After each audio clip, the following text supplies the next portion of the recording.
Dom Athanasius rejeita a leitura pós-conciliar e reafirma o ensinamento constante dos santos e papas sobre a corredenção e a mediação universal de Maria. Confira a entrevista do bispo na íntegra. A few thoughts on the latest document, the doctrinal note that was issued by the Vatican. Yes, I think it's simply, to be honest, it's sad. It leaves a deep sense of sadness. As you know, a sense that you see that your own mother had been so downplayed in her honor. So to reduce the theology and the devotion of Our Lady to a minimum. So this is an example, a display, this document of a Marian minimalism. But since the beginning, all the Christians wanted to manifest ever more their cordial, filial love to their mother, the Heavenly Mother, Mother of God, Mother of all us. And this was Catholic spirit. Of course, we have known that our Lord is God and He alone redeemed us. We were not so analphabets in theology. Maybe, of course, there could be some exotic people, even with a wrong Marian devotion, but this is a minority which is not representative to the Church. It was not, there was no reason to make this document, because there were no abuses in this Marian devotion. I can concede that maybe some people did it, but they were not so representative. So, and reducing Our Lady from her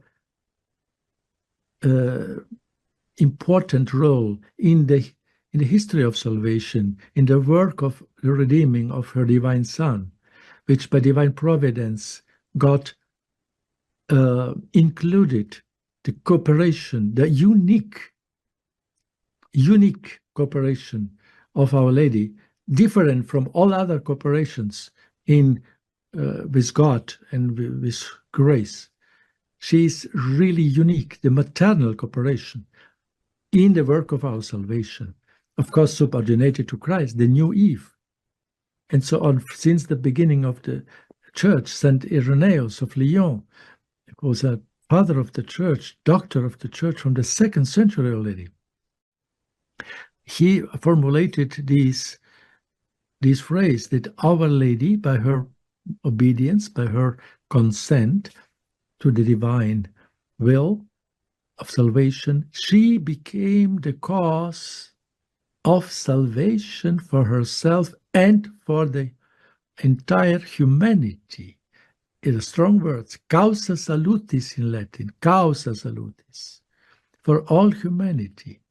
So it's already in the 2nd century, basically, the meaning of the unique cooperation, in this sense, corredemptrix, and then the mediatrix of all graces, that she is not the source of graces, she's only transmitting, this is mediating, transmitting the graces of Jesus Christ. She is the mediator between Jesus Christ and the sinful humanity, the souls, to transmit them maternally the graces of her divine Son, the redeemed, where she cooperated in some way as a mother. And God gave her, for this cooperation, motherly cooperation, a right, the privilege to distribute, to canalize all these graces. This is a common doctrine since centuries in the Church, by Church Fathers. St. Bernard of Clairvaux is a doctor of the Church. St. Alphonsus spoke on corredemptrix and on mediatrix, doctor of the Church. Even the most recent doctor of the Church, John Henry Newman, he also used the title corredemptrix, even he, John Henry Newman. You see, and so many popes during more or less 100 years, it's a considerable period of time where the ordinary magisterium, the popes, used it, and in some liturgical texts also, the title mediatrix, on the other cases of redemptrix. So, and it cannot be suddenly, after these examples of the doctors of the church, of the magisterium, the pontifical magisterium, the ordinary magisterium, that it becomes suddenly inappropriate.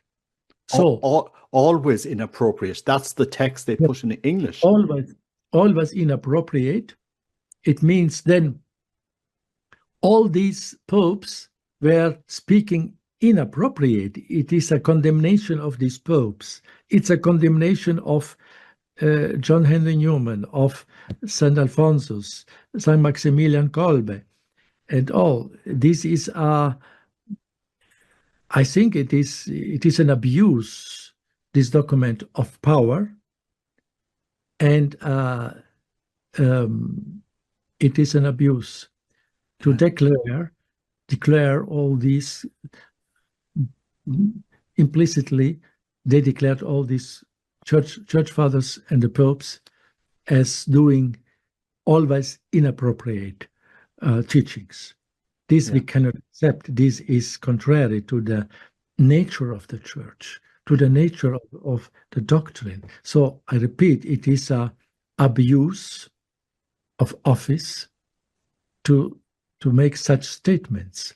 They could invite people and theologians and bishops to reflect deeper. It would be better to make a note. It is still a question which we can develop, and inviting in a synodal way. Yes. Hey, as they say, inviting people, well, synodal, we have to listen. Please listen what people and theologians think about co-redemptrix, but not make a kind of hidden committee with some people in the Vatican who want to implement a minimalistic Mariology and declare de facto, implicitly, those so many popes and church fathers as speaking inappropriately always. So it is to lament, but in some way it awakened many people in the church to deeply or deeper reflect on this truth of Our Lady in the redemption and the mediation of graces, and I think it will help to deepen this truth, and truth will remain in spite of this doctrinal note, and the doctrinal note is a low level of church documents, thanks be to God, and there is no formal prohibition to use. It's only said it is inappropriate. Well, it's not a formal prohibition. Therefore, we can continue to discuss in a synodal way. Yes, it did touch a sore chord with me. I mean, I think I didn't see ever any confusion with calling her co-redemptrix. We have one Redeemer, and Christ. It was God's will that she would be participating in redemption, and it's, I mean, 30 years it was explained pretty clear, and all of a sudden I think for me it's like the Vatican is creating this confusion. Maybe I didn't see a confusion among ordinary Catholics before this document, but anyway. Yes, it was a kind of confusion which they, in their thoughts, I mean, it's an invented confusion for a concrete agenda to minimize the Mariology, the role of Our Lady, to kind of minimize. Yeah. But we have to do reparation, even show more love for her, deepen the doctrine of co-redemptrix and mediatrix with sound arguments, and to promote more the devotion and love of Our Lady, because only a renewed Eucharistic faith, devotion, and practice and love, and a renewed Mariology and devotion and love will renew the church again. Yes, yes.